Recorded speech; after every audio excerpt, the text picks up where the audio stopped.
Several political parties take their election campaigns to KwaZulu-Natal this weekend. Electoral Court has dismissed appeals by 5 political parties against the exclusion from the elections.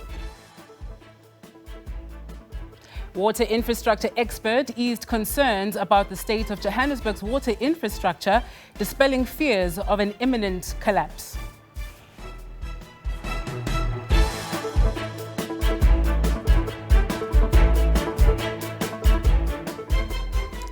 It's just gone 12 o'clock Central African time. A very good afternoon to you. This is the Week in Review on SABC News, already in progress. Thank you very much for joining us. We are live from Johannesburg. I am Sebenzile Nkambule. On this show, we review some of the biggest stories of this week, and today we'll take you to KwaZulu-Natal, where a number of political parties have taken their campaign trail. We'll touch base with our journalists on the ground. We do encourage you to participate and jump in on the conversation by giving us a ring on 011-714-0680 or 0681 or 0682. Welcome.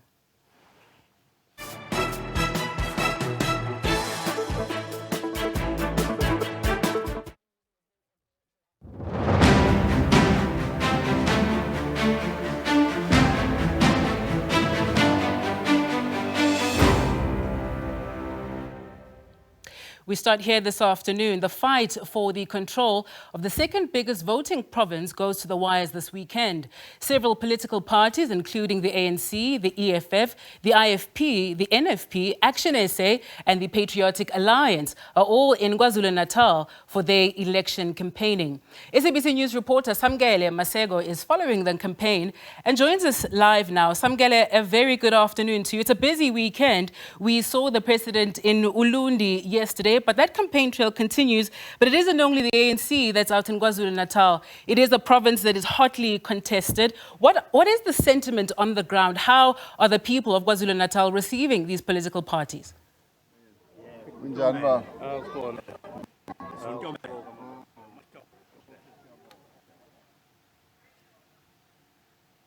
All right, let's perhaps try that line again with our reporter, Samgele, who is in KwaZulu-Natal. Good afternoon to you, Samgele. I hope you can hear me. Indeed, I can hear you, Sebenzile. Let's just listen to the president engaging with young voters here. I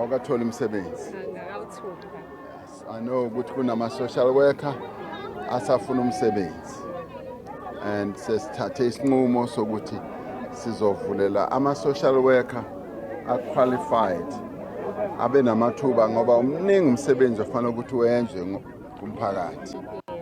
There are many social challenges and issues, and lawo mathuba sizowavula. So ungapheli ithemba ngoba azovula lawo mathuba. Usemncane uqualify nini? 2022. Yeah. So qhube 2023 ungasebenzi. Awuzange uthole ne-learnership. Ngeke ngayithola learnership esikhashana kodwa wafunda something. Yeah. So usually sithi makube ne-learnership and thereafter uzokwazi ukuthi uthole umsebenzi. Siyayihlela leyo msebenzi. Ungamameli lokho kushiwo ukuthi ama-graduates asiwanakekela. Siyawanakekela ngoba sizowavulela amathuba. Abodokotela nabo face the same challenge ngoba into ze-budget. I-budget ikahulumeni, so siyayilungisa leyo budget ukuthi sikwazi ukuthi siqashe odokotela, siqashe o-social worker, siqashe notishara. So le nkinga unayo siyayazi. Sizokwazi ukuyisolve. Yes, we are going to solve it. Asikufundisanga ukuthi uhlale ekhaya. Sinethemba phela ku-ANC ngoba sifundile nje namhlanje uNSFAS awuthola ku-ANC. Sinethemba siyazi ukuthi amathuba nizowavulela. Anazovuleka. President. Siyabonga. Kuthiwa intombi lezi ezimbili zicele into zakwa-ANC emabhali. Nifuna amabhali. Essentially, the president is engaging some of the youth in this area of KwaXimba. She passed as a social worker from university, went to do her internship, but has not been yet able to implement. Just listen to the councillor Timbo Ntuli. Uyovota okokuqala kuloko. Njobe is first time voter lo oseduze ngapha.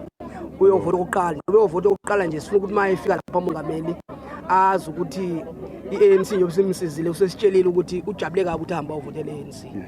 Yeah. Uvota okokuqala. Yo. Into ejabulisayo leyo yokuvota kokuqala. Nami ngavota kokuqala ngo1994. Bengijabule lokho. Hayi nami ngijabule impela ukuthola ithuba lokuthi ngikwazi ukuyovota. Hayi, uyabona ke. And uma ngikubuka nje sengiyazi ukuthi uyovotela bani. Noma kuyi secret yakho sengiyazi. Siyabonga. Ngafunda ngo-NSFAS since 2013 kuya ku-2016 ngifunda e-Ongoye ngenza i-Bachelor of Education ngagraduate ngo-2016. Since then bengiloku ngihlele ekhaya ngi-aplya ngawuthola umsebenzi. Ngiyabonga ukuthi ukwazile ukuthi sihambele nathi sifike endawo kodwa September futhi njengoba ukwazi ukuthi sifunde emavasithi sifunda ngawo-NSFAS ukuthi sophinda futhi sithole umsebenzi. Nokuzoba njalo. Kuzoba njalo sizowavula amathuba because siyazi ukuthi nina enifunde recently kwa-NSFAS ama degree nama diploma kufanele ukuthi sini-prioritize and we will do that. Yeah, siyabonga mantombazana. Essentially, those are voters who are being encouraged by the president of the governing party to go out on voting day. They are raising issues of employment after finishing their studies here in the area, saying that they've not been able to get formal employment. As he walks the streets of the village of ANC head of elections, Mr. Mtumiseni Ntuli, who does reside in this area. I'm just going to also try just to bring him in quickly on some of the issues facing his people here in the area, as he stays here on a permanent basis when he is not at Luthuli House, seeing the plight of the people since his days as an organizer in the ANC and subsequently to being a PEC member of the legislature, and ultimately the provincial secretary of the ANC, the province of KwaZulu-Natal, and later on being elected into the National Executive Committee of the ANC. I'm just going to bring him in here. Mr. Ntuli, this is your home, this is where you reside. People here are saying there's no form of employment, they struggle with water. When are these challenges being resolved? Well, Matungwane, the Minister of Water and Sanitation, there is a new scheme that he's working on up there in Ketorish, which is going to be covering this entire place. So the issue of water, I'm very convinced that long before the election is going to become a problem of the past because of the new scheme that Comrade Senzo Mtuni is working on. He came here, he had a meeting with the traditional leadership and the community, briefed them, and everybody seems to be very excited and confident that the solution is on site at the moment.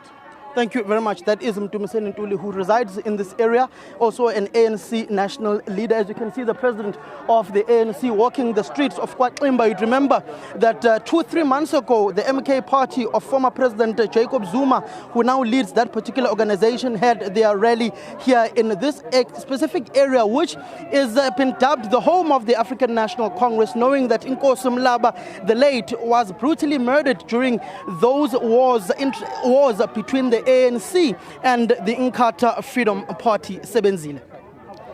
Thank you very much, Samgele. Just listening there to some of the young people that the president of the ANC, Cyril Ramaphosa, is engaging there, the issue of a lack of opportunity. But seemingly the president is very compassionate today in how he's engaging the young people. Just a couple of days ago, he was lambasted for perhaps being a bit insensitive in his response. We're speaking to a young person who's saying she's looking for work, and his response was, well, keep searching. He seems to be a lot more engaged, very present as well. What are you hearing from the young people that are there with you, KwaXimba, today? Sam? Young people, Sebenzile, are essentially saying that they want job opportunities. They are tired of politicians continuously promising them big dreams, yet none of them are actually realized. If you look at the view that my colleague Tula Monare is showing you, this is a semi-rural area within the metro of eThekwini municipality. It is largely people whom work in the city, whom have run away from levies, from rates, and have built their own mansions, if one may say, within this specific area. But you also find people who are downtrodden, who are very poor. And it is these youth who are saying, and these elderly people who still have their faith in the African National Congress, that their societal issues, the triple challenges, must be resolved. Young people, one who studied a Bachelor of Education in Ongoye, the University of Zululand, unable to find employment, seeking for better opportunities. One who is a social worker by profession, did have her internship, is saying that those opportunities need to be unveiled. But President Ramaphosa saying that they should not give up hope, just like doctors. There are opportunities when the government's fiscus and budget allows, they will be employed in order to fulfill their responsibilities and what they went to school to study. He did not typically promise them that you'll have a job tomorrow, as they are not employment agents. We'll have to cut you off there, Samgele. We'll come back to you and get a sense of what is happening there. Samgele Masego, live from Gwatlimba. We stay in KwaZulu-Natal. This weekend, the National Freedom Party is gearing up to unveil its election manifesto in Ulundi in KZN. The party's President Ivan Barnes will deliver the keynote address. Meanwhile, other parties are also intensifying their campaigns across the province. How does the NFP plan to fare amidst this competition? And what specific policies will Barnes emphasize in his speech? SABC News reporter Simpiwe Makanya is covering the story for us this afternoon. Simpiwe, a very good afternoon to you. What is the mood there at the NFP's manifesto launch?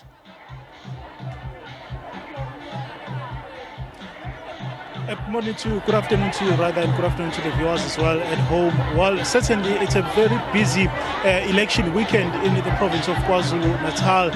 Earlier on there, my colleague Samgele Masego trailing ANC President Cyril Ramaphosa, and of course we also have Nonhlakanipho Magwaza who's following there, the IFP President Velenkosini Hlabisa on the south coast of KwaZulu-Natal. But where we are in Ulundi, in the northern part of KwaZulu-Natal, where, as you indicated, that the NFP president, that Mr. Ivan Barnes is going to be unveiling the party's election manifesto. This particular political party has been facing a lot of challenges. Internal, squabbles have been, really the main issue that this party has been facing. But if you speak to the people and supporters of the party, ordinary supporters of the party, they will tell you that they are still very optimistic that the party will do well come the 29th of May when all South Africans will be heading to the polls. But let's engage those that are here anticipating that speech by Mr. Andrew Barnes and get a sense of what their expectations are. Ma asikubingelele sikwamukele indabeni sibonga khulu isikhathi sakho. Uma ubani wakwabani uqhamukaphi nokuthi ikuphi kona okulindele ukuthi umengameli weqembu akhulume ngakho namhlanje? Umama uKhumalo lona ola eZululand oyiformer councillor ye-NFP. Esikufisayo kakhulu thina njenge-NFP ukuthi umongameli wethu akwazi ukuqhubeka lapho kwagcina khona unjinji. Ilokhuzana iy'nqala sizinda nje, ikakhulukazi amanzi awekho la eZululand, ikakhulukazi amapayipi lokhu ahlala khona lapho kwakukhona khona unjinja elungisa khona. Siyafisa ukuthi yena mongameli wethu esimkhethile ukuthi aqhubeke lapho kwakungene khona unjinji ngakho konke. Well, that's the former councillor of the NFP basically saying that she is expecting the president to outline the plan when it comes to the, delivery of services in various parts of this province, highlighting the issue of water, saying that many communities around this area are still, facing that challenge of not having clean water. Ma asikubingelele nawe sikwamukele uyichaza ukuthi ubani uqhamukaphi wena njengomuntu ovotele NFP. Unalo yini ithemba lokuthi leli qembu lizokwazi ukumela lokhu ofisa ukuthi likumele? Unkosi Ngiphile wakwaZulu waceza iNFP yiqembu elingayenza yonke izinto izidingo zabantu. Kakhulu esikulindele kwiNFP intuthuko ehamba iye ebantwini i-NFP silindele kuyo konke okwakwenziwa umengameli kaMagwaza Msibi njengokuthi nje uyakwazi ukubhekelela izalukazi abantu abangenayo indawo zokuhlala esikulindele kumengameli uIvan Phansi silindele ukuthi abe lusizo kakhulu kweinsiza kusebenza ebantwini khona abantu abaphofu abangadli lutho silindele ukuthi labo bantu laba ahambele kubo abanake ababhekelele ukuthi yini abangaphila ngayo ngoba sila sibhekene namathuba emisebenzi ukuthi intsha yethu ingane zethu ayisebenzi indawo omasipala abaningi namhlanje mabeqasha baqasha ngokubhekelela ukuthi ukuyiphi inhlangano so ngoba sina sivotela iNFP yiqembu leli elingakhethi ukuthi ubani sizomnika okuthile kakhulu abakhubazekile sibhekelela ukuthi umengameli wethu ababhekelele futhi nabakhubazekile njengalokhu kaMagwaza Msibi ayengebakhohlwa selokhu kwahamba umengameli kaMagwaza Msibi izalukazi zakuleli izwe ayisanakwa ayisenzelwa ngishokhi isimuzi siqonda ukuthi ngamanye amagama sifuna ukuthi uIvan Phansi aqhubekela khona ukaMagwaza Msibi abenza khona yilokho okunye futhi esikulindele kumengameli wethu ukuthi azoqeda lento ka35 years bese kuthiwa amathuba omsebenzi awusawatholi ngoba namhlanje u35 years uzoqashwa phi ngoba uma uzoyekwa ukuthi 35 years usumdala amathuba omsebenzi awasekho sizoqeda sifisa ukuthi umengameli wethu ayiqede leyo nto leyo ngoba usuka la ku18 usesesikoleni bese uyofunda emfundweni amazinga aphakeme u35 years lapho uyaphela usalindile imisebenzi kuona ama-CV kufuneka ama-experience uzoyithatha phi experience less than 35 years ngokweminyaka ngakho esikulindele kumengameli ukuthi zonke lezo zinto ziphele siyabonga. Well, there you have it, the views of NFP ordinary supporters and members who have converged here in Ulundi to really listen to what the president of the NFP, Ivan Phansi, has to say to them. Of course, he's going to be tabling that election manifesto. And the lady that we just spoke to really raising common issues of service delivery, number one, and also the issues of job opportunities, saying that a lot of young people, unfortunately, find themselves without any job opportunities in this part of the province, and hoping that when the NFP does well in these elections, they will be able to address some of those challenges that they are raising. And of course, saying that he's expecting the president of the NFP, Mr. Ivan Phansi, to really carry forward the legacy of the founding president of the NFP, Zanele Kamagwaza Msibi. At the moment, the venue, I can safely say that those who are here have already taken their seats, in anticipation of what the NFP leader will be telling these thousands of NFP supporters who have converged here in the Prince Mangosuthu Regional Stadium in the area of Ulundi. A hotly contested province, this province of KwaZulu-Natal. If you look at really a massive campaigning that has been done by the political parties. And in fact, as we were busy walking around this particular stadium, we saw a helicopter, which was basically carrying a flag of the NFP, of the IFP rather, hovering around this particular area, which really gives you a sense of just how hotly contested these elections are going to be, especially in the province of KwaZulu-Natal, if you bear in mind that it is the second largest province in terms of those that are eligible to vote and those that have registered to vote for these upcoming elections. The speech by the NFP president, that's Mr. Ivan Phansi, is expected to be delivered shortly after 12 o'clock. I know that it's after 12 already, but that's the arrangement as it stands. So any minute from now, we're expecting the leader of the NFP to walk into the stadium and start delivering that crucial manifesto.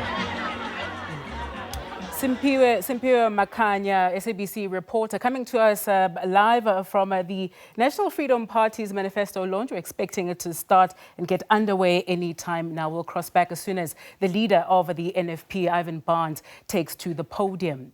On to this now. The Electoral Court has dismissed 5 political parties' applications who turned to the Specialist Court in a bid to rejoin the race to the 29 May polls. This comes after the parties were disqualified for failing to meet the Electoral Commission's March 8 submission deadline.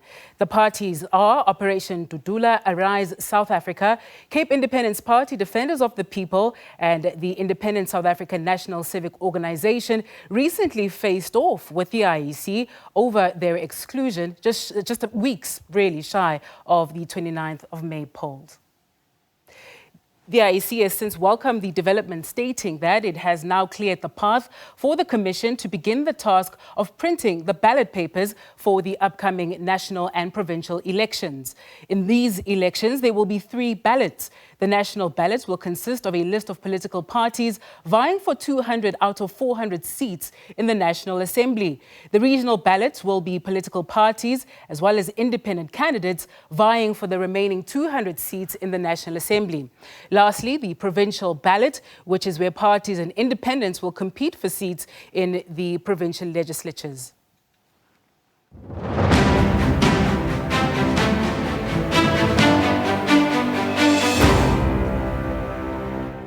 It's been a tragic week for the education sector in Gauteng.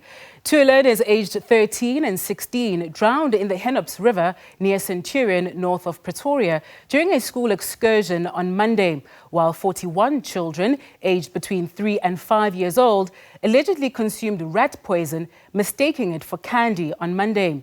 The Education Department has roped in an independent law firm to investigate the circumstances surrounding the tragic school trip, with Gauteng Health Department dispatching a team to assess the causes of the poisoning as well as educate pupils to be vigilant of what they eat. A school excursion turned tragic in the blink of an eye. 90 pupils from Davidton Skills School went to the discipline camp.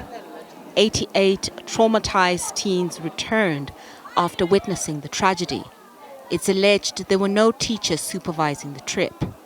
We do have a preliminary report internally, of which is adequate to take some action immediately.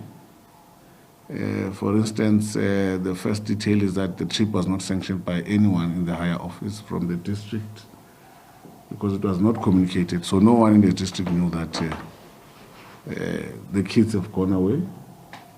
And what we know is that obviously there were no educators as well on the go-form part. It was just a social worker alone.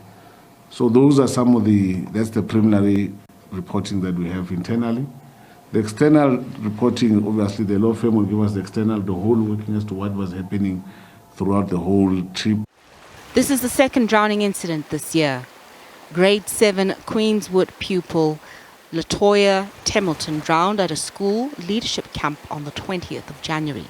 An independent law firm has been roped in to ascertain the cause of the incident, while some educators have already been suspended over the tragedy. Calls are mounting for school camps to be investigated.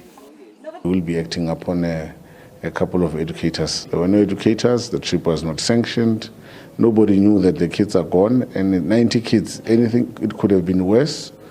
You know, a classic case of a criminal not being caught. If nothing had happened, we would not have known that, you know, we had 90 kids who have left, would have known afterwards. Yeah. Meanwhile, the health department is investigating after 41 children aged between 3 and 5 allegedly consumed rat poison after mistaking it for candy on Monday. They received treatment at the Chris Hani Baragwanath Hospital.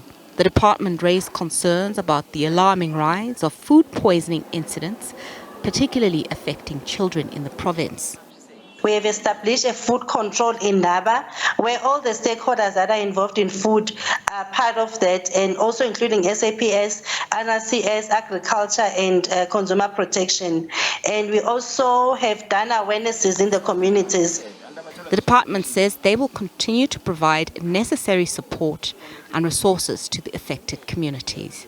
Nozintombi Mia, SABC News. It's been just over 4 years since the tragic drowning of Parktown boys learner Enoch Mpianzi during a school camp. In January this year, in a similar incident, Latoya Templeton, a grade 7 learner from Law School Queenswood, drowned while on a leadership camp in Witkoppen. This has left various stakeholders in society worried, as some schools have been robbed at gunpoint, some broken into, and valuable schools items stolen. But how do we ensure a seamless collaboration between parents, police, and teachers, among other stakeholders? We're now joined on the line by Matakanye, who is the General Secretary of the National Association of School Governing Bodies. Thank you very much for your time with us this afternoon, Matakanye. Welcome to the Week in Review. Perhaps let's start with the issue of accountability. These are too many cases and happening really in a short space of time. Who should be held accountable here? Thank you very much, Terenzile, and your viewers. We firstly would like to send our deepest heartfelt condolences to the families, to all the stakeholders involved, and the education department. That really we have been hurt this year. I think this is the fourth incident in a year. I mean, just 3 years after we have, 2 months after we have opened, and we have lost probably 4 to 5 young lives. You know, it's unacceptable, really. But as I go to your question, Sergio, is that I think the department is held accountable. The management of the school is accountable. The governing body is accountable because when the trip is to be undertaken, then the management will identify the destination, and after identifying the destination, then they'll discuss with the school governing bodies. Then after discussing with the school governing bodies, then the school government will give a grant to say, of course we are going there, but it is not final after they have discussed with the school. It's final when they discuss with the Department of Education to seek permission. And once they are given permission, then that now the trip can be undertaken. However, when the department takes undertaking of granting permission, they must have known the place where the children are going, how safe the place is, and all those things. Then they will give grant, they'll permit permission under those conditions. And also the same applies to the management, the same applies to the school government. But school government cannot also grant permission if they don't know. But after these 3 people have done that, then they will seek also consent from parents. And parents must also know which destination, the area our children are going, so that they have also to give consent. But they will not hold accountable if they were not given consent, if the school governing body is not aware of this, if the management is not aware of this, the department is not aware. So these 3 people, there must be somebody who organized this position, and we have to know who is that person, who's that person who has organized this trip, and under which conditions. Why haven't we followed the right procedures of applying and then telling the parents that now we are going to this place, and who is that person, what power does that person have?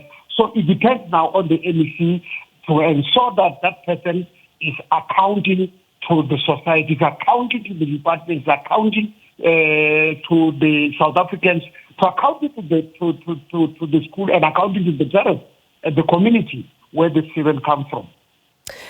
Mr. Matakanye, I think this particular case, this most recent one, is a case of what was seemingly at this point, at least what we know, was a trip that was unauthorized. What happens then in cases such as the one where grade 7 learner Latoya Templeton lost her life, where it was an authorized trip, but there was negligence when they were there, where the children were not being supervised while they were in the water? What happens in cases like that?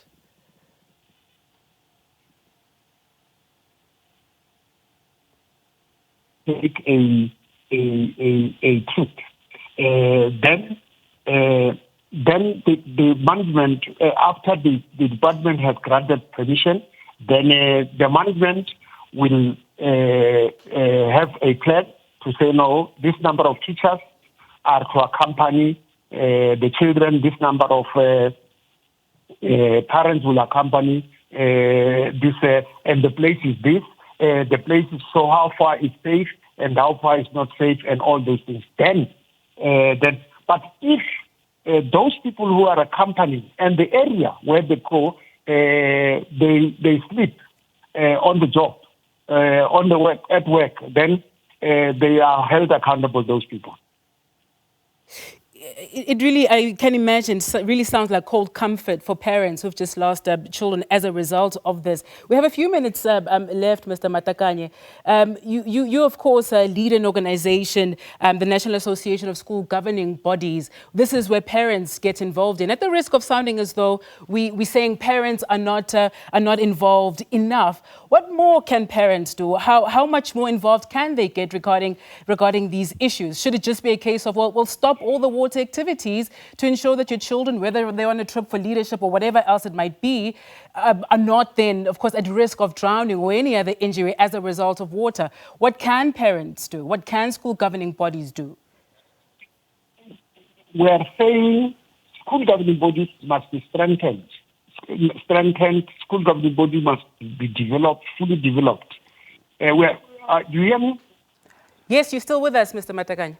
Yeah, we are saying school governing body must be developed, and that's the responsibility of the department. Section 19 of South African Schools F 1984 of 1996 as amended. Then it indicates very clearly that the HOD must continuously develop school governing bodies. And we are saying they are responsible to ensure that the school governing bodies are fully developed. But it does not. And then when you check Section 16 of South African Schools Act, also it says the principal must also assist the school governing bodies. And I think the teachers are also put into the school governing bodies so that they assist the school governing bodies. So then the school governing bodies must be really assisted and know what their roles and responsibility is, so that nobody must take away the roles and responsibility of school governing bodies. But we know that there are some schools where some players there take away the roles and responsibility of the school governing body. And that's why in the instance of this school where the school governing body does not know where the children were organized and then where are they being taken to and by whom, and their own children. They don't know. Even the parents do not know. Due to the fact that now somebody has taken away the roles and responsibility of the school. And we're saying, 17, this thing must stop. And if they want really quality education in our school, in our lifetime, they must ensure that school governing bodies are fully supported, they are fully trained, they are fully developed in schools, and nobody is allowed to take the role and responsibility of the school, the work of the school governing bodies. School governing bodies must be engaged, because if they are not, school governing bodies are not doing a favor to anybody. School governing bodies are given these roles and responsibilities by the government of South Africa, Cape Town. They're given them in. You find that the roles and responsibilities, the powers of the school government in South African Schools Act. All right. We'll have to leave it there this afternoon. Thank you very much for your time with us. That was the General Secretary of the National Association of School Governing Bodies, Matakanye. You are watching The Week in Review right here on SABC News, Channel 404. Stay with us. More after this.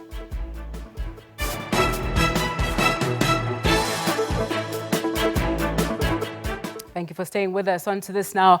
Former Public Protector Advocate Busisiwe Mkhwebane's legal action for a gratuity payment of millions of rands has been removed from the urgent court roll for enrollment on an alternative date. And the Office of the Public Protector has been hit with costs. This after the court determined that the matter was not ripe for hearing on Thursday.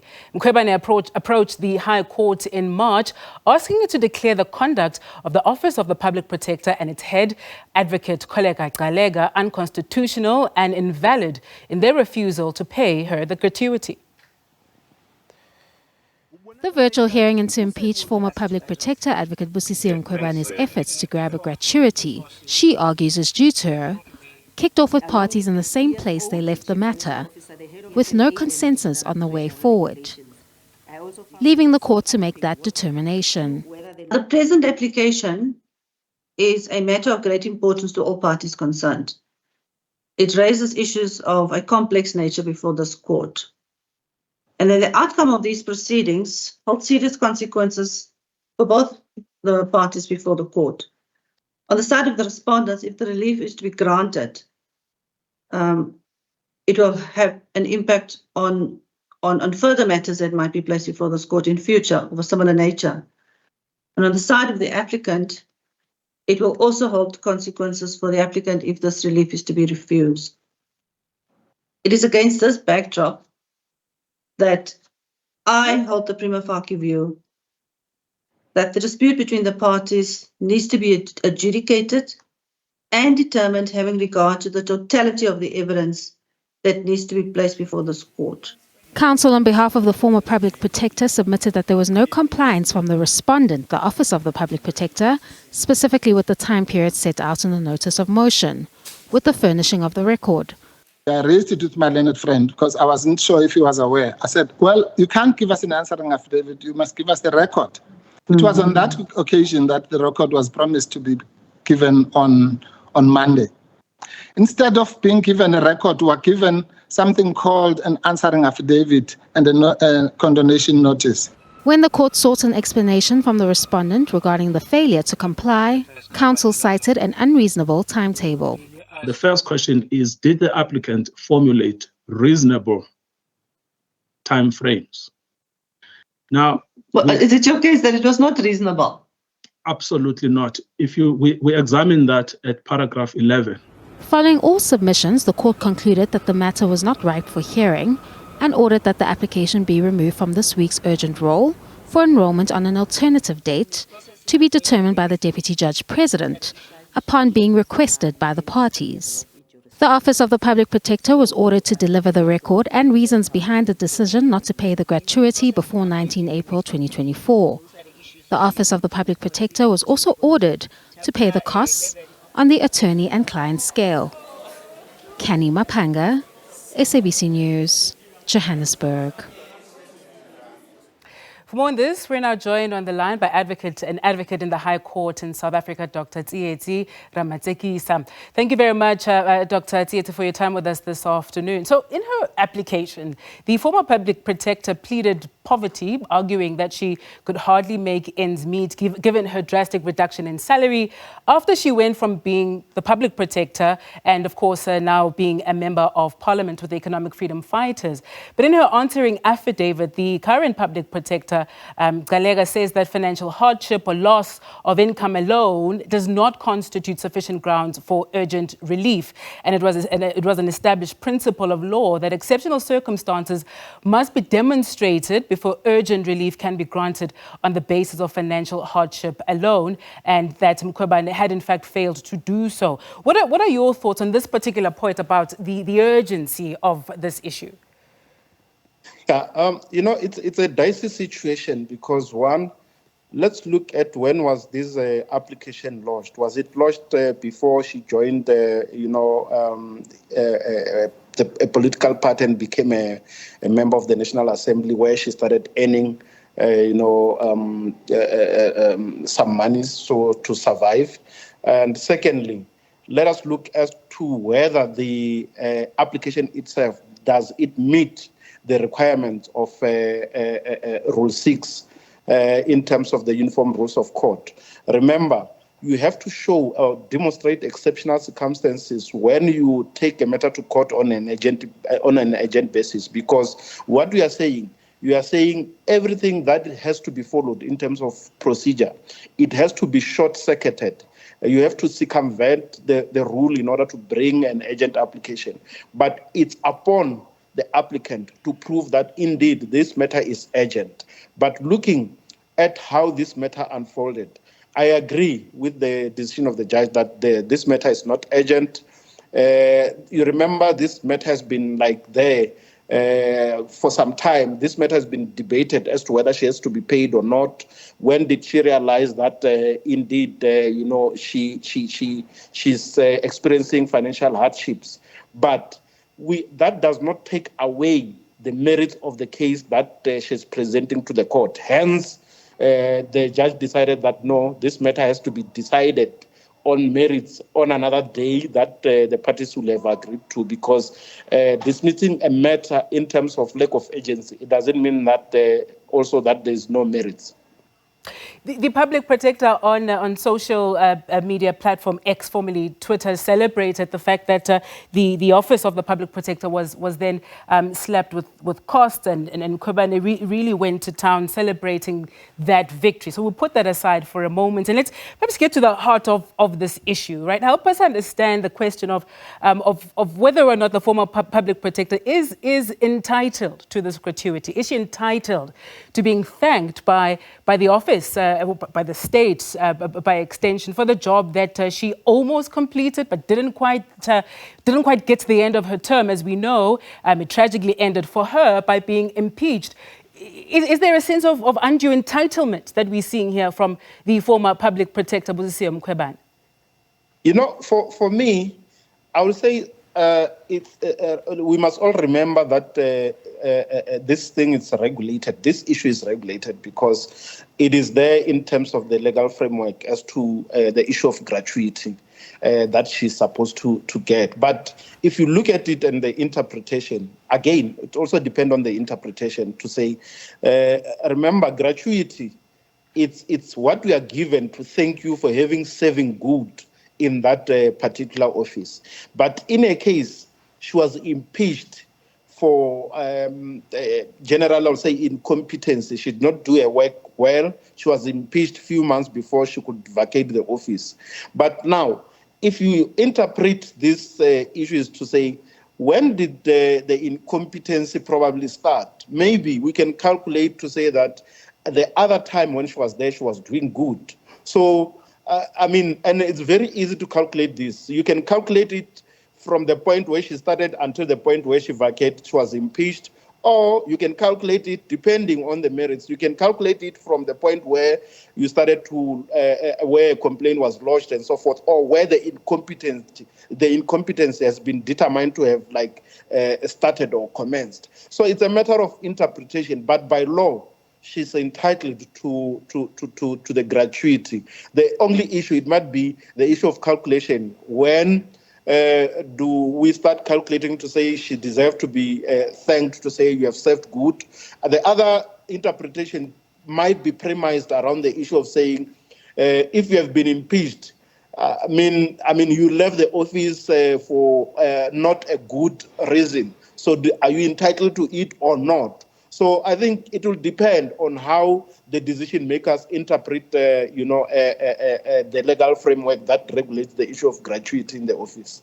In your view, though, Dr. Tieto, how should it be worked out? Because those who are partial to Advocate Mkhwebane's fight are saying, well, look, the story of incompetence and the many, and there's several adverse findings, really, if you think about the matters she would have taken to court, that isn't the entire story of her tenure as the public protector, what is an important Chapter 9 institution in the country. In your view, is there a level of unfairness here? Or should you then say, well, if you thought she was wholly incompetent, why was she hired in the first place to serve and to do her job, which really by just a couple of months she couldn't complete? Yes, for me, from where I'm seated, really, I can't say she must be judged completely in terms, I'm relating to the issue of gratuity. Yes.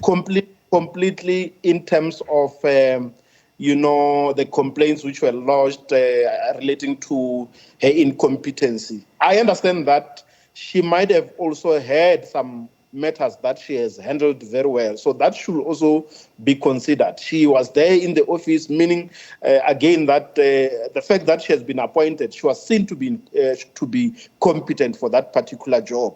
So there are things that she has done good. There are things that she might not have done good. And she has served the office for a longer period. She was nearing the end of her term. So I think she must be thanked. It is just a matter of calculation to say, okay, let's agree to say that in terms of your work, in terms of the assessment, we see that we have performed well from this point to this point. We think you deserve that gratuity. Maybe from the point where all these issues started, we think you don't deserve to be thanked because it relates to incompetency, and at the end you were impeached for incompetency. I think it should be calculated, not to say that entirely she must leave the office without, the issue of gratuity. Because remember, in terms of the legal framework, it is also calculated in terms of her monthly earnings at the time when she was in the office. Let's talk a bit now about some of the argument that you are hearing from the Public Protector's Office that the figure of 10 million has been doing the rounds. You would have heard Mkhwebane earlier in the week saying that she doesn't know where people get this figure of 10 million from because it has to be worked out. But it's a significant amount of money, and from the Public Protector's position and the current Public Protector Advocate Galega, the view is that given how much money in the millions of rands was spent during Mkhwebane's term, during all of the litigation that we saw, that it would not be prudent financial management to still want what is a cash-strapped institution that should be helping the most vulnerable in society to still find a significant amount of money to pay her predecessor. Does that argument hold water in your view? Well, your comment now, it resonates well with, my view that I think there must be a calculation looking at, all the circumstances surrounding this matter. If we see that she has cost the Office of the Public Protector a lot of money in terms of unreasonable, litigation and so forth, and or where in the Office of the Public Protector suffered legal costs and so forth. That is another thing that must be taken into consideration, because when you thank someone to say has done good, you can't leave or isolate the issue of, the costs that were incurred by a way that we can say it is reckless or unreasonable. You should also take that into consideration. But what I'm saying is that I don't think it will be fair to say that completely she does not deserve anything. But because there are instances wherein she performed well in other cases and so forth, and also the period which she has served in that office, that should be looked at holistically, and so that a fair calculation should be done. You see, it was going to be another issue if they were fighting over the calculation, but not over the issue of saying she's entitled or not.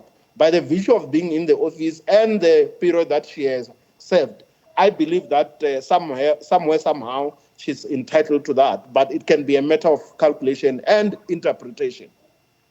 We'll leave it there this afternoon. Thank you very much. That was Dr. Tsietsi Ramatsekisa. Thank you very much. To this now, the private prosecution matter of former President Jacob Zuma against State Prosecutor Advocate Billy Downer and journalist Karen Morn has been struck off the roll by the Pietermaritzburg High Court. Morn and Downer launched this application last week, accusing Zuma of abusing court processes. Zuma is charging the pair with leaking a confidential doctor's letter to the media in his arms deal corruption case. Judge Nkosinathi Chili handed down the judgment. The parties were excused from attending court proceedings. Yet another victory for State Prosecutor Advocate Billy Downer and legal journalist Karen Morn.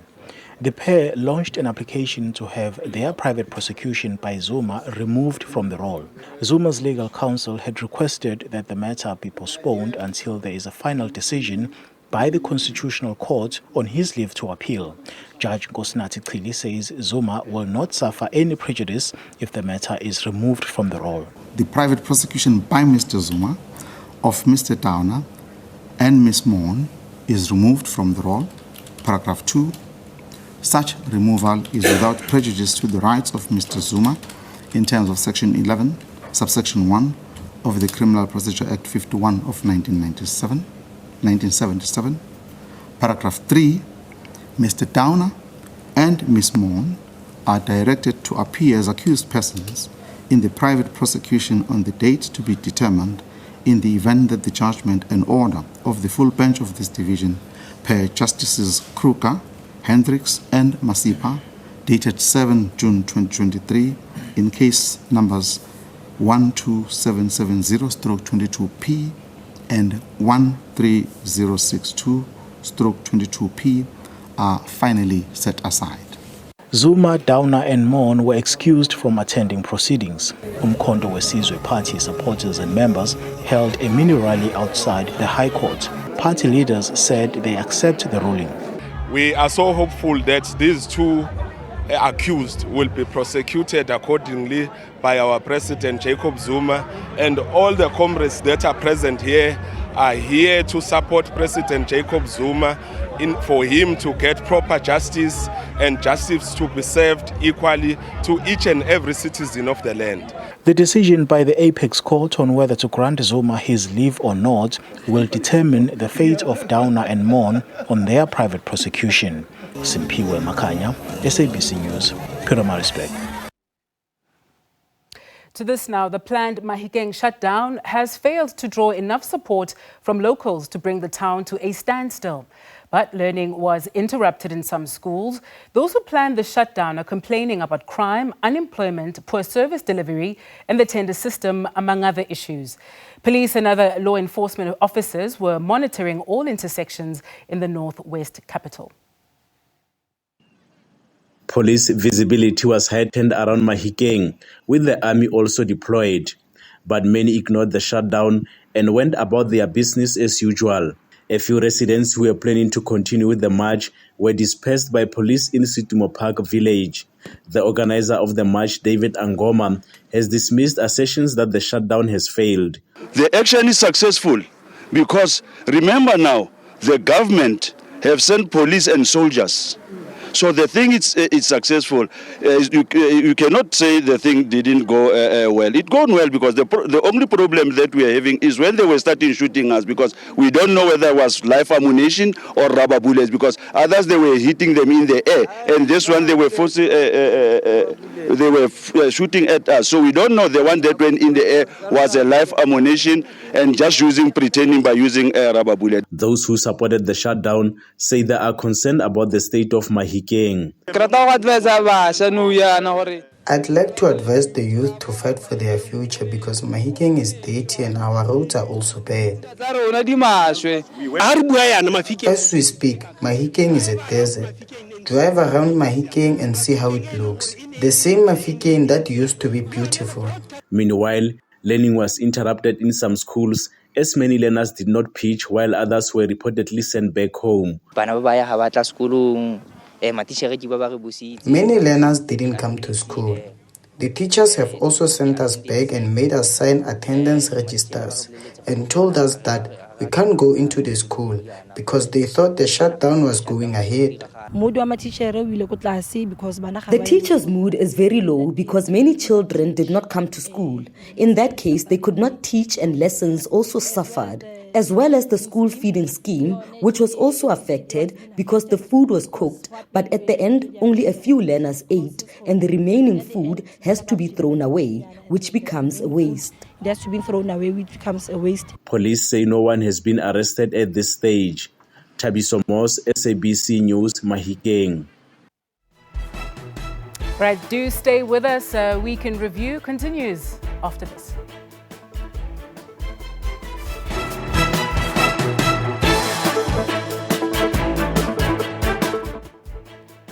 Several political parties take the election campaigns to KwaZulu-Natal this weekend.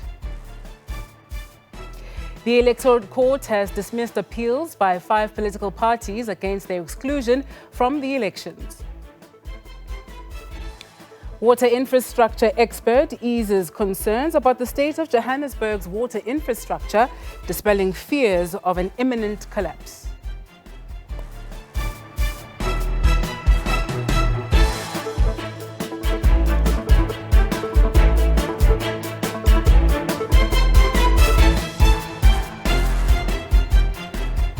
A very good afternoon to you. It is the second hour of the Week in Review on SABC News, already in progress. Thank you very much for joining us. We are coming to you live from our studios in Johannesburg. On this show, we review some of the biggest stories of the week. I am Sebenzile Nkambule. We invite you to be part of the show, and you can give us a ring on our studio number 011-714-0680 or 81 or 82. I look forward to engaging you.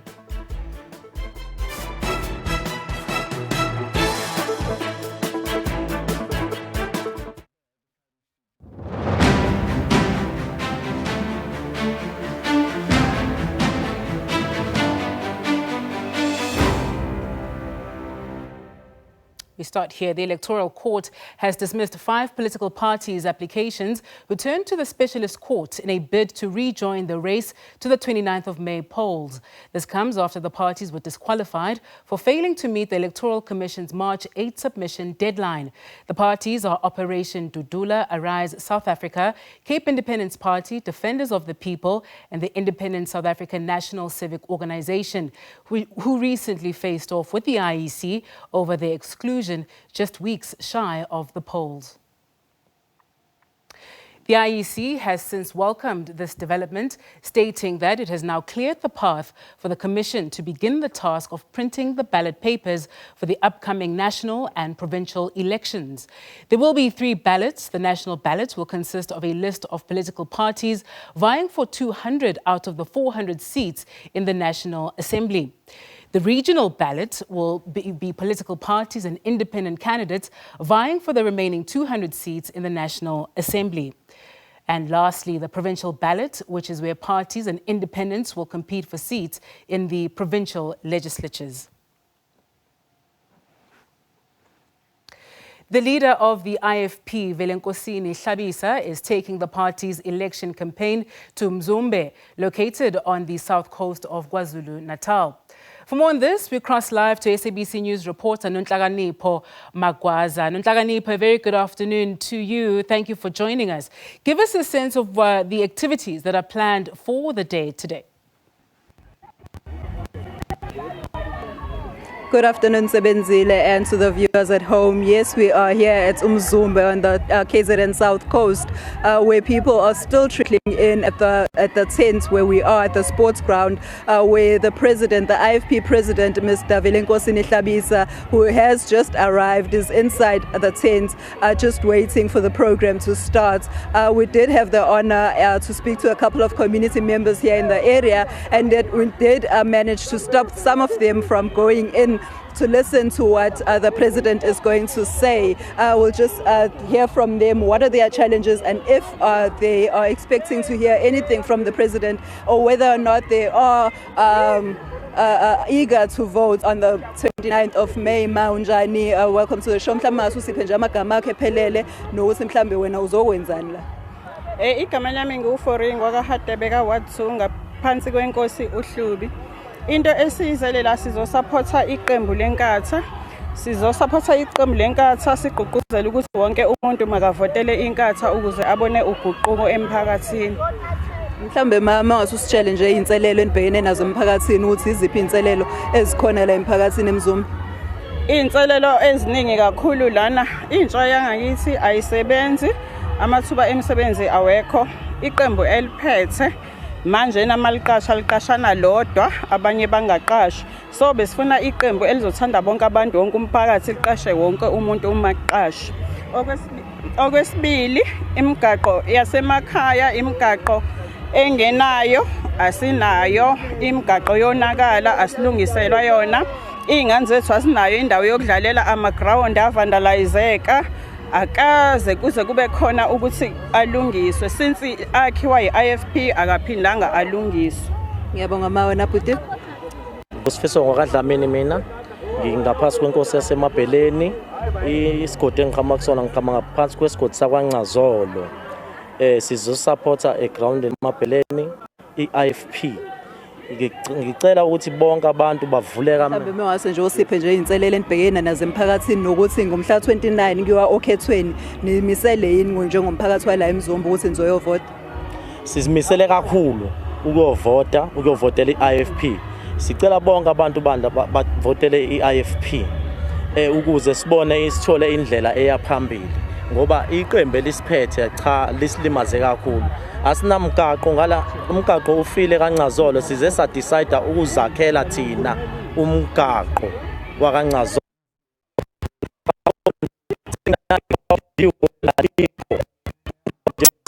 Ukudlala ayikho besicela ukuthi neqembu esizoliphakamisa lisisize. Ngiyabonga baba wena ma. Sanibonani. Ngiyabingelela SAB News. Kodwa ngiyacela bandla ukuphakamisa ingane zethu sesifundile nami ngifundile ne-graduate nginayo yonke into nengane yami sifundile na-19 years. Kodwa siyacela ukuthi siphakanyiswe ingane zethu ezifundayo ey'funda ey'koleni ama-varsity sikwazi ukuthi sithole iy'kole uthuthuke endaweni. Yeah. That was the community members here at Umzumbe complaining about the road, that the road is not usable for cars in the area, and that it was destroyed by the floods and was never fixed since then. And they are also complaining about sports utilities here in the area and service delivery as a whole, as well as the lack of unemployment here in the area, since most of the youth here in the area are unemployed. They are seeking employment. We did speak to other residents here in the area who are complaining about water in their areas. As you would remember that in this ward 2, one of the councillors, the ANC councillors, was also resigned after they were suspended last year by the ANC, and they will be going to by-elections very soon.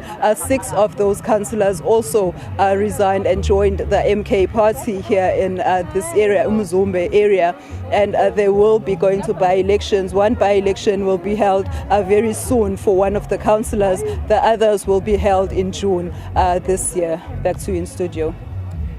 Nonhlakanipho, thank you for that. Given that this is such a hotly contested province with a number of political parties and activities really across the province, the NFP is launching its manifesto. Today, the president of the ANC is in KwaZulu-Natal as well. The likes of the Patriotic Alliance are there. And of course, the MK party as well. It's really good to hear that the issues are top of mind for residents of various communities, that they're talking about water. The province has been devastated, really, natural disasters, all sorts of issues just over the last couple of years. But are these the battles that the parties are having, competing for the voter? Are they competing with really the conversation around what these communities actually need? Or on the ground, are you getting a sense that for the electorate, what is top of mind for them is the issues such as water, access to opportunities, issues of unemployment, for example? Well, when we spoke to a couple of residents here in the area, they're saying that they are listening to these political parties campaigning, saying all kinds of promises. But since they started voting, they haven't seen any changes. They're just going to vote just so that they can get employment, because they heard that if you don't vote, you don't get any employment, as government has a list of all people in the country who have been registered and who have voted. And they're saying that they're just going for the sake of marking an X for those who still have the old IDs, just to have a mark and a stamp in their ID, just to say that they have voted. But in general, they're just saying that elections, they don't bring about any change. Well, some of them are saying that elections don't bring about any change since they started voting in 1994. And those who are the youth, the young ones, who say that they want change because all they know is that those who are born free, they're saying that all they know is that they see their parents on the streets protesting for service delivery, and those born in 2000, they say what they know is load shedding and a lack of water. So what they want is a change in the country, and they are voting for change, while others are saying that they are voting so they can get employment. When we spoke to political parties, some of them are saying are are rehashing what they have already done, not what they are going to do or how they are going to do. Let me thank you very much. Society. Nonhlakanipho, let me thank you very much. And Nonhlakanipho Magwaza, who is live there following the IFP, President Velenkosini Hlabisa, and she is coming to us live from Umzumbe. Let's move on to this now. Khoi and San leaders in the Northern Cape are unhappy that the manifestos of most political parties are silent on their issues. Issues such as land, language and culture remain issues of concern for Khoi and San communities. The communities say all they get from political parties are promises that are never realized. Senior reporter Ulrich Hendricks and video journalist Lereko Muteko have more on this story. Well, good morning and welcome to Uppington in the Northern Cape. Of course, most of the political parties had given South Africa their offerings in terms of their manifestos, of course, promising what to do should they get into government. Most parties, in fact, all of them, are very silent, of course, on the Khoi and San communities, their concerns not expressly written in those manifestos. We're talking about tradition, language, access to land, etc. Let's speak to Colin Lowe. He is, of course, the in charge of the Sanraad here in Uppington and also a community member of the Kumani San. Colin, tell us, when you go through these political parties and you see very silent, nothing spoken about the Khoi and the San communities, do you feel concerned? Do you feel disappointed, with these political parties? Thanks, Ulrich. Ulrich, I don't feel disappointed for the mere fact that I don't think any political party will exploit or put them in a difficult situation by making mention of a certain ethnic group in the manifesto, which means people will then focus more on one wrong thing and forget about the 9 good things. So from that perspective, I understand. So there's nothing to feel bad about. Sometimes people feel that we need to be mentioned, which is also correct, but we must understand from a political point of view, it's very difficult for any party to mention the Khoi and the San in their manifesto, because they must talk about the broader issues, the broader service delivery, what they can do. So in terms of a government being formed after elections, there are certain things that the Khoi and the San people would like that government, whoever it is, to sort of do. You've got a lot of concerns as well. Yeah, one of the first things that we want, whoever being chosen as the governing party or to rule the country, we, as the Khoi and San, expect them to also to make us feel part of the whole society in South Africa, make us feel part of the South African as a South African citizen. Most of the people they called us black. I've understand that black thing. It's also political things, but don't let us be black outside. Inside, we are other color. You call us other names, and you just like us. You just like Afrikaans, and we feel very bad because Afrikaans is not the Afrikaners language. They also come and get it here. So there was genocide on the Khoi and the San side, where they took our language and they give us Afrikaans. Now the same people who are supposed to protect us in South Africa, in this dispensation, they fight us through the white skin, which is wrong. I will say, let's respect each and every community or group or whatever language. There is 11 official languages that is there. Afrikaans is one of them. So let's respect it as well. The other one is I don't want the governing party who comes in treated us separate or a different way as they treat the black traditional leaders. And I'm not attacking the black traditional leaders. What I'm trying to say is the way you treat the one groups, treat the others the same. For instance, we as the Khoi and San leaders, they have to now show their leadership. Who is leaders? They have to provide. But on the other side, the blacks are not doing that. Because why? It's based on bloodline. Why didn't we do the same for the Khoi and San? Now you formed a commission. What makes us so different? If you say we are all South Africans, if we are part and parcel of this country, make us feel like human beings. The land issue, First Nation issue, all concerns for, and culture of course, all concerns for the Khoi and San communities. That is a very complex issue, the land one. Today it is more politically invaded. People took the land issue and run and use the land issue whenever they like it. If you go back in the history, the Khoi, the San, we fought for this land against the Portuguese. This is the first liberation struggle that we have. And we are not compensated. We are not even getting recognition. Some politicians stand on platforms and they express and say the Khoi and the San is the first. It's just words, no action.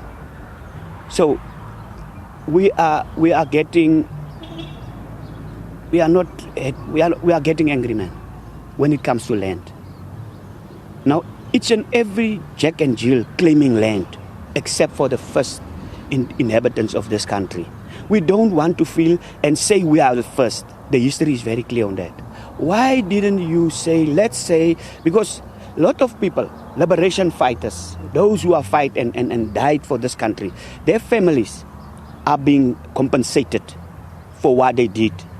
Why not the Khoi and the San? Where is the difference? What makes it so different? Because if we didn't fight for that land against that Portuguese, what will happen to this country? Colin, just a final question. Are you going to vote May 29th? And are you urging, the Khoi and San communities to vote? Yeah, it's the best thing to do, and that is to vote, to make your voice heard. And I think that our powers are in our vote. Let's go out and show our power.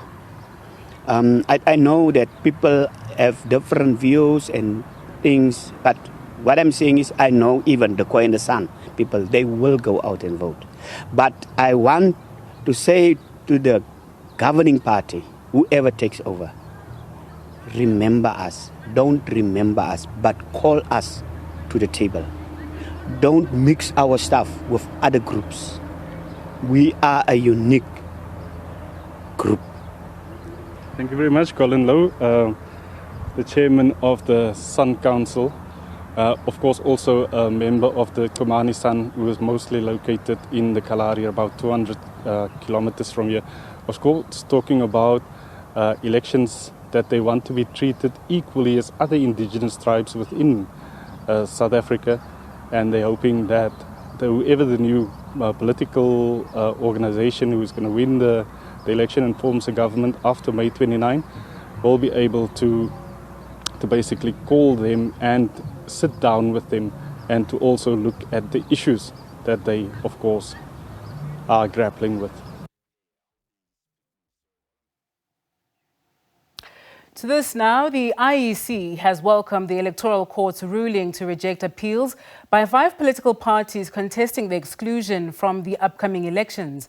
One of the parties, notably the Labour Party, says it will launch an application to the Apex Court, the Constitutional Court, seeking to set aside the electoral timetable. This comes after the Electoral Court handed down judgment in the Labour Party's application to reopen the IEC's online portal, which the party said was unstable during the uploading period, during which parties were asked to submit the required documents needed to contest the elections. The court has noted the Labour Party managed to upload candidates to participate in the national ballot, but says the failure to submit candidate lists for the National Assembly's regional ballot and the provincial legislatures is of its own doing and not the Commission's. To unpack this further, we are now joined by Christa van Rensburg, who is the Labour Party Secretary. Thank you very much, Christa, for your time with us on the Week in Review. How do you as the Labour Party receive this? Also, the judgment there saying that, well, as the Labour Party, this is partly on yourselves. How do you respond to this? Yes, you know, we actually waited fairly long. As you know, this application, which was supposed to be an urgent application, took more than a month for us to get the judgment. And in our inner circles, you know, strategizing, looking at the time ticking away, we realized here by 2-3 weeks into the process that our chances of getting relief was very slim, for the simple reason that the election timetable, as you might be aware, has passed certain milestones, which would be impossible to rewind. So as the very same IEC said in their submissions, the only way this matter can be rectified is if the timetable is set aside by the court, point 1, and point 2, if the state president then changes the date of the elections to a later date. Perhaps let me rephrase my question about how much accountability you take as the Labour Party. The court also noted that you had sufficient time, and perhaps had you started the process sooner, you would have perhaps been able to complete your lists. Why did you delay? We didn't delay at all. That's what I find very interesting. You'll see that 2 of the judges of the 5 agreed with us, and they said that we had sufficient time. The problem is the IEC's portal malfunctioned, point number 1.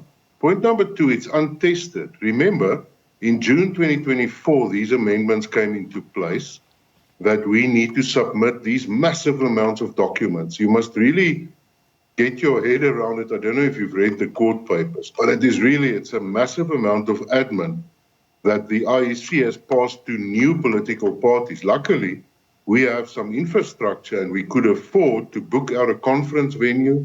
We appointed 25 data capturers, but the system malfunctioned on the last day. We were doing well while we were uploading the national as the IEC concedes, but then things started going really north. And we couldn't upload everything, including our candidates list. We did national, but we couldn't upload for the provinces and for the regions. You have since indicated that you will be taking this to the Constitutional Court. Give us a sense of how far you are in this process. No, thank you. We are so glad we had a very good consultation with senior counsel about this matter during this week. We issued 2 media statements, which you might have seen. The first one was on our intention to file this at the Concord. The second one we released yesterday. And there we can give some more details, even though it's still sub judice. But I would like you and the viewers to understand the basic legislative framework upon which we approach the court, if you allow me. Can I do that? Go ahead, please, Mr. van Rensburg. Thank you. So firstly, the readers might be able to go and look at the Act itself, the Electoral Act, Section 21(1)(b) of this Act. Tells us that the election timetable must run until it is set aside. But if a court so directs, the IEC must set it aside, and then it must request the state president to promulgate a new date. in accordance with Section 49 of the Constitution of the Republic of South Africa. Now, if you go to Section 49 of the Constitution of South Africa, it refers to the same, but it clarifies the timeline to be 90 days. So, not to confuse anybody, it means that, let's say, for instance, the court hands down judgment in our favor at the end of April. The president can set a date up to the end of August for it to be 90 days later. So we are really comfortably, how can I say, cautiously optimistic that we will get this outcome.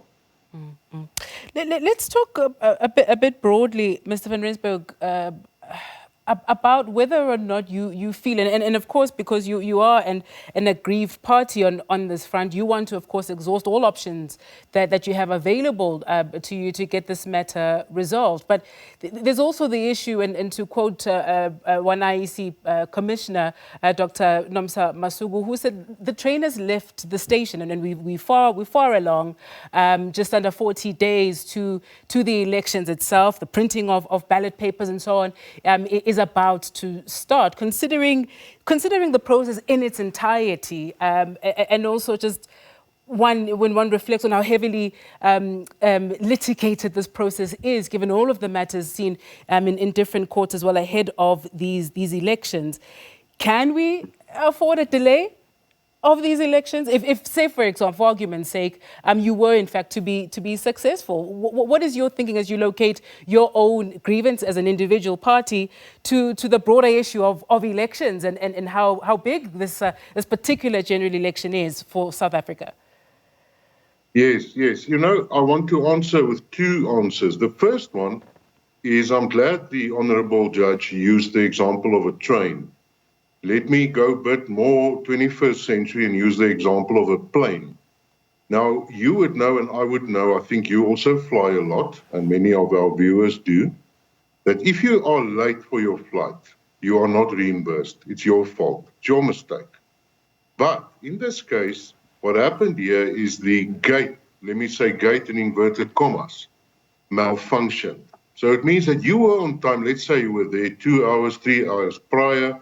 You were having a nice cappuccino somewhere, taking your time, and then walking over to the gate where you need to enter, and this gate malfunctions. Even worse, you call AXA personnel at the airport, you call everybody around you to try to open the gate, but this gate is unable to be manually opened, and therefore you miss your flight. I think you would agree with me that it would be unfair for you to forfeit that ticket. They would either put you on the next plane or they would issue with a refund or another ticket. So very similarly, that's an excellent example of what happened here. Us not being able to upload our documents was not the result of our own incompetence, but the incompetence of the IEC system. It failed, and they even admit that it failed on their own papers.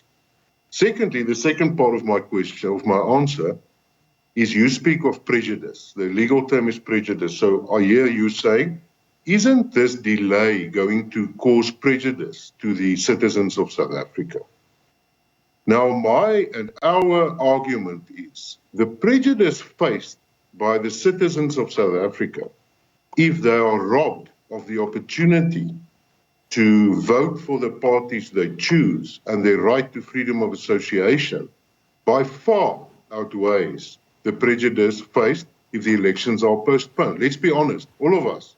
Let's do a little a poll. You might even do a poll after this. I don't think anybody would really mind if the elections are a few days later. It won't bother anybody.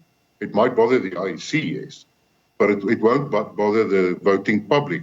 And it's the voting public's tax money that pays for all of this. We'll leave it there this afternoon. We are out of time. I imagine, though, many people would mind. It's a matter we'll watch very closely. Appreciate your time with us this afternoon. Christa J. van Rensburg, who is the Labour Party Secretariat. Important to note that we did invite the IEC. However, they could not join us for this conversation. Stay with us. More after this.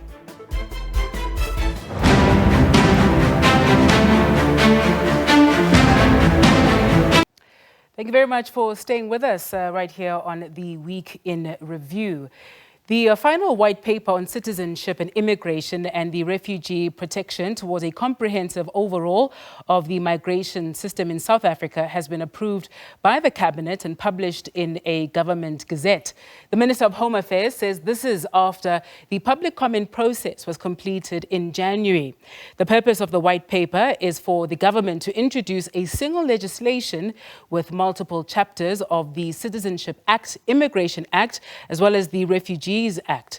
In a moment, we will be joined by Dr. Dale McKinley, who is a political economist. Now, you'll note that the timing of this gazetting of this paper comes at a very interesting time. The issue of immigration is top of mind and key, and an election issue for a number of political parties. If you think about the stance of the Economic Freedom Fighters, the Patriotic Alliance, who a couple of months ago, in fact, went out to one of the borders in the country as well. And their plan there was to show South Africans about how dysfunctional, in their view, the Border Management Authority is. And so the timing of this is quite critical as well. We'll get Dr. McKinley on the line in just a moment. We're just struggling with his connection. Let's take a quick break and we'll continue on the other side of this.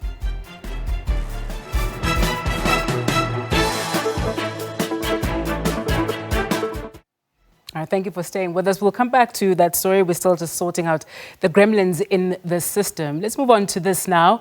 A water infrastructure expert has eased concerns about the state of Johannesburg's water infrastructure, dispelling fears of an imminent collapse. It's been reported that the city's water system is on the brink of collapse due to a lack of funds for essential repairs. However, Professor Anya du Plessis remains optimistic, saying that with adequate investment, the crisis can still be averted. Parts of the city of Johannesburg have experienced water shortfalls, with Johannesburg South being the worst affected. This is due to technical challenges emanating from various water treatment plants. It's raised concerns of a potential water infrastructure collapse, which could see residents without water for an extended period. This as the water utility is allocated a budget of around 7 billion rand, a far cry from the required 64 billion rand cash injection. The primary issue that we are facing is obviously budget constraints, but also we need to spend the money where it's needed, such as edging pipes, reservoirs, and other identified infrastructure that requires immediate attention. And I think if we do that, if we address the critical assets on a continuous basis, which Johannesburg Water has indicated that they are currently doing, we might be able to avert a total collapse. One municipal economist attributes the funding shortfall to poor planning and financial mismanagement. This as the water company loses tons of litres to unattended burst pipes and leaks, as well as aging infrastructure. This happens when grants provided by National Treasury intended to refurbish the aging infrastructure are returned untouched. The collapse of the water system and sanitation is because of poor planning. If there's poor planning, it's a throughput of service delivery. So there's poor management and poor financial planning. There's no doubt. Then the second one, there's lack of accountability. It means when services are deteriorating or they're on the brink of deteriorating, nobody is taken to task.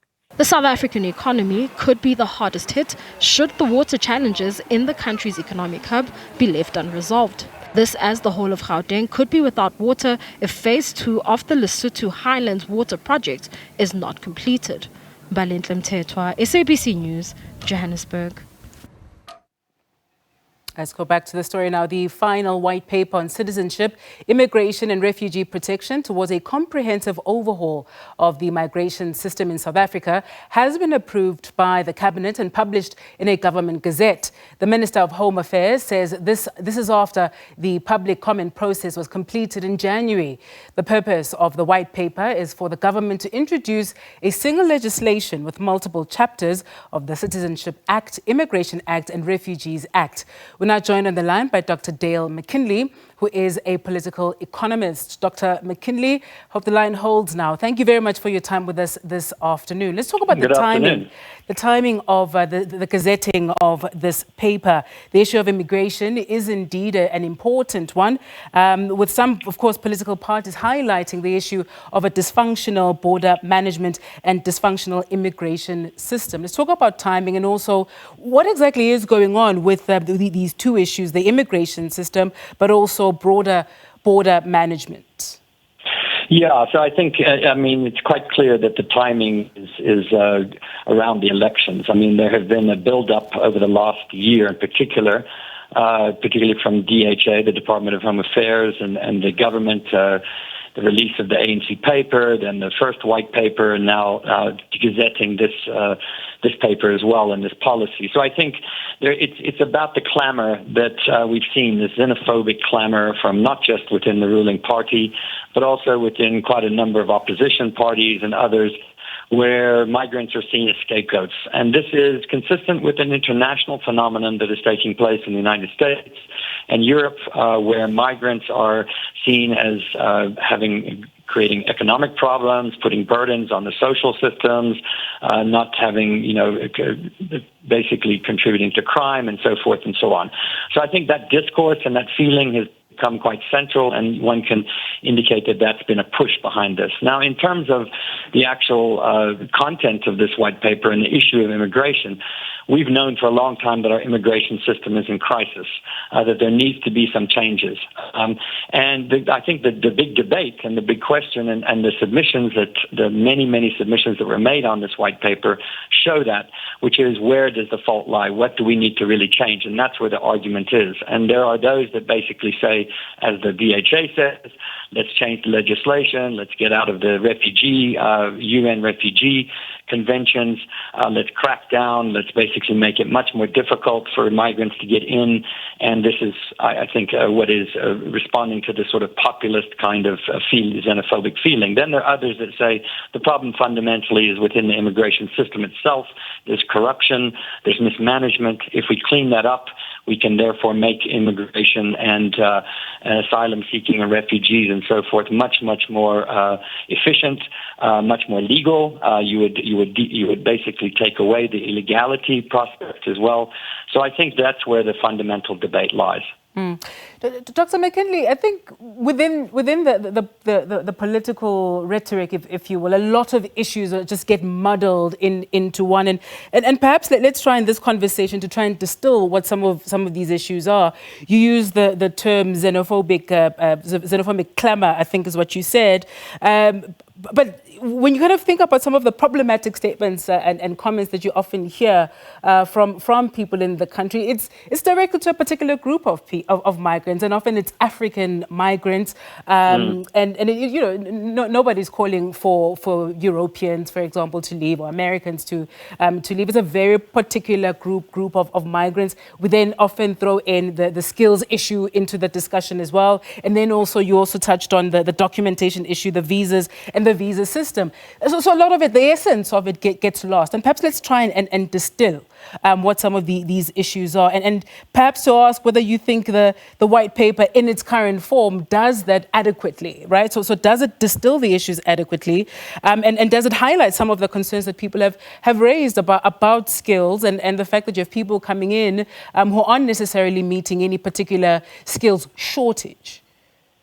Well, I think we did. Let's just aggregate that. I think the first thing you mentioned, which is that the focus is predominantly on working poor people from our continent. And this is no accident, because what has basically happened is many people who've come into this country over the last 20, 25 years are placed into situations in inner cities, in informal settlements and townships where they, and I put this in inverted commas, compete with other poor South Africans. And this has created a lot of problems because essentially what has happened is that those who have money, those who can buy their visas, those who can get them, generally speaking, are, as you say, not targeted. And that creates a situation where, because the government has not delivered the necessary services and doesn't deliver the kinds of things it's promised to its own citizens, when you have people coming in and then basically accessing some of those services, the people in South Africa see this as competition, as taking away, and it creates tension, it creates conflict. We've seen this.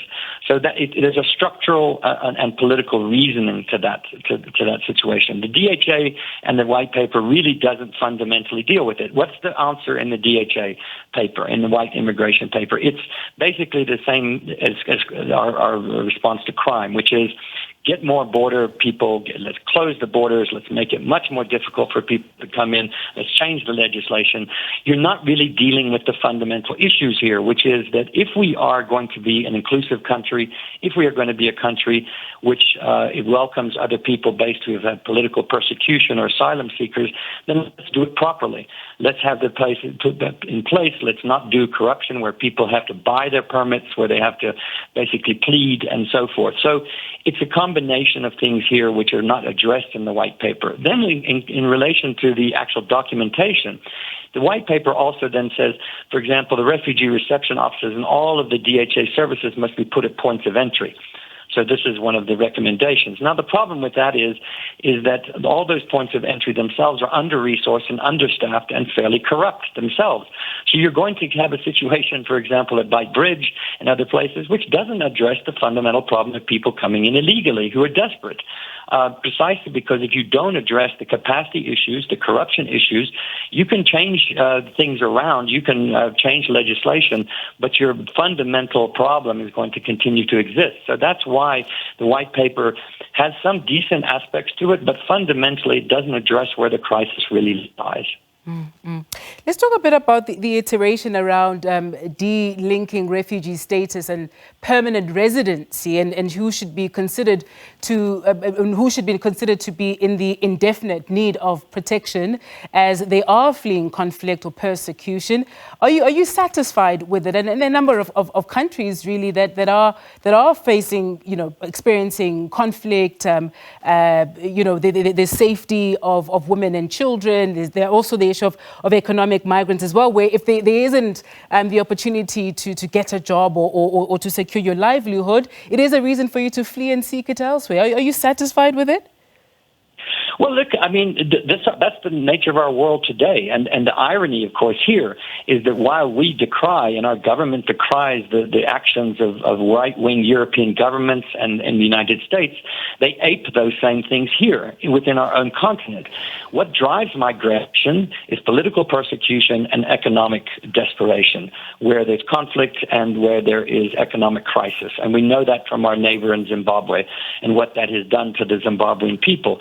So we cannot pretend that we can put up more walls and put up more barriers. We have to have an inclusive policy, and I don't think the DHA and the ANC government grasp that nature. So no, I don't think many of us are satisfied. And I note that in the press statement released by the DHA just the other day, they make a claim that this is widely supported, this white paper, and it's only a few civil society organizations that oppose these things. That's not the case. Yeah, I think the vast majority of South Africans don't want to see us becoming like a Trump United States, like a situation where, and in fact, where we basically treat other people with disrespect and disdain simply because we are in a tough economic and political situation.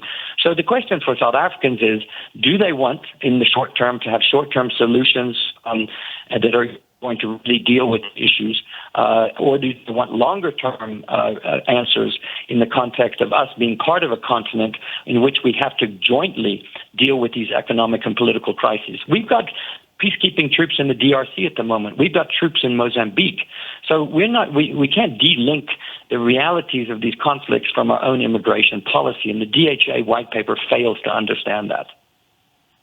Let's talk a bit about the state's capacity to support asylum seekers, refugees, as well as vulnerable foreign communities. We have a responsibility as a member of the international community to support the most vulnerable.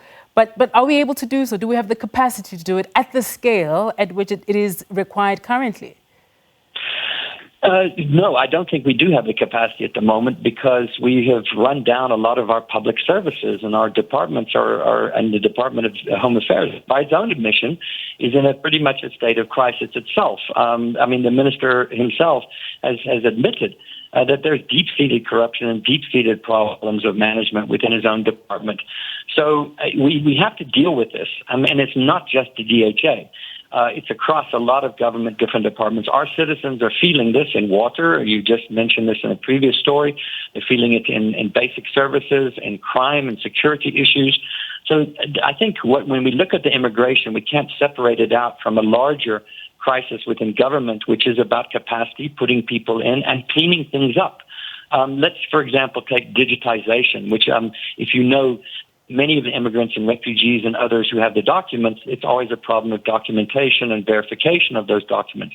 Now, the DHA says they want to digitalize this and many other kinds of things like our licenses and everything else. But the problem is that if you digitalize these things and you don't have officers and people at the reception centers that recognize those documents and online documents, people get victimized, as we know, both citizens and non-citizens. So again, it's about making sure that across the board we have the necessary capacity, we have the necessary materials, and we have the necessary training to make sure that whatever policies, and there's debate about what policies we should implement, and those should be properly debated, that's fine. But if we don't have the other side of that equation, then those policies are not going to really have much effect.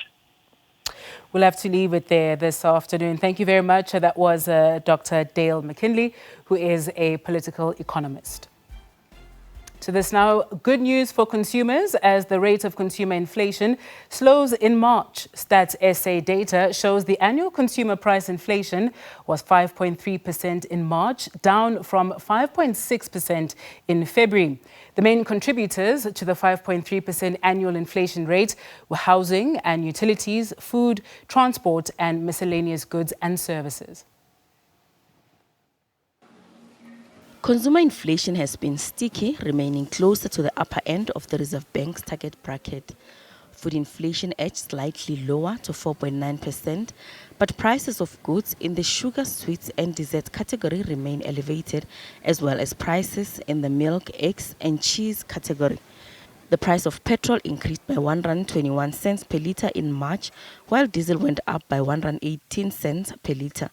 Economists say risks to inflation remain on the upside due to the drier weather conditions threatening to affect crops and higher oil prices due to the escalating geopolitical tensions.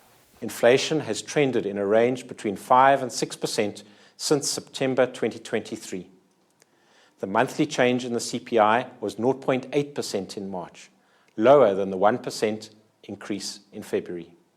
The categories with the highest annual price changes in March were miscellaneous goods and services, up 8.5%, education, which increased by 6.3%, health, increasing by 6%, and housing and utilities, which rose by 5.9%. Stats SA surveys education fees once a year in March. Overall, education was 6.3% more expensive in 2024 than it was in 2023, when it increased by 5.7%. This is the highest increase since 2020. Economists say, although there are risks going forward, the slowing inflation trajectory is encouraging.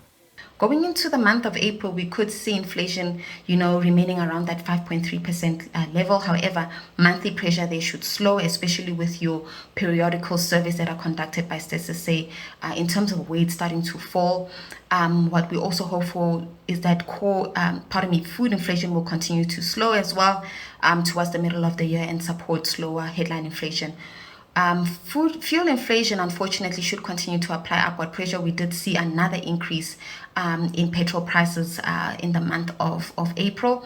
But also at the same time, we're worried about the escalated tensions in the Middle East, which could affect the supply of oil and have an adverse impact on fuel and logistical costs. It's believed the slowing inflation could see the Reserve Bank cut rates towards the end of this year. Well, the next meeting is on the 30th of May, and at that time they'll have the April numbers. So we don't at all expect that, those numbers will sway the Reserve Bank. Remember that things will just be a bit more uncertain than it is right now. Hopefully on the geopolitical front, there will be some stability, but locally it will be a day after the national elections.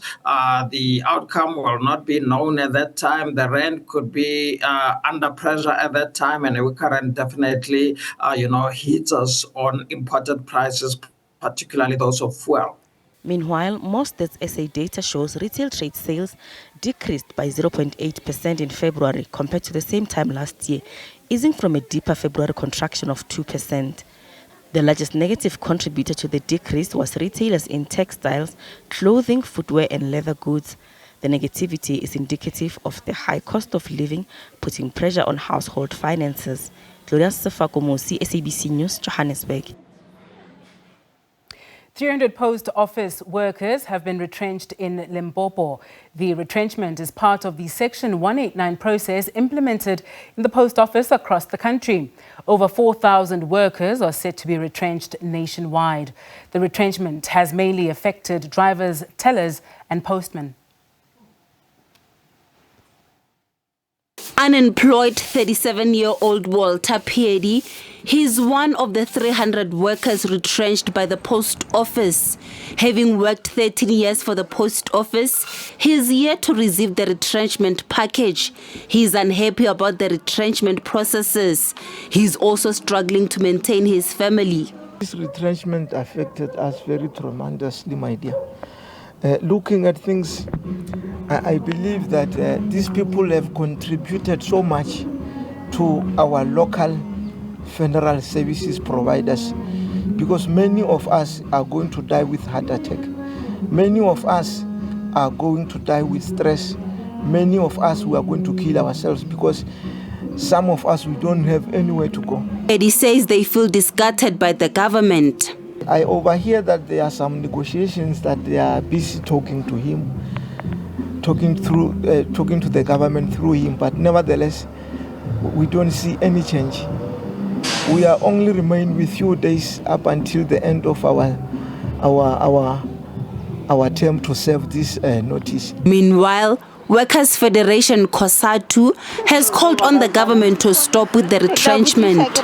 We reject the intended retrenchments at the post office because that is a continuation of a loss of jobs for many of the people who work in the SOEs. On the contrary, as COSATU, we believe that the SOEs should be assisted, government should intervene aggressively. The government has said it will intervene to reduce the number of retrenchments.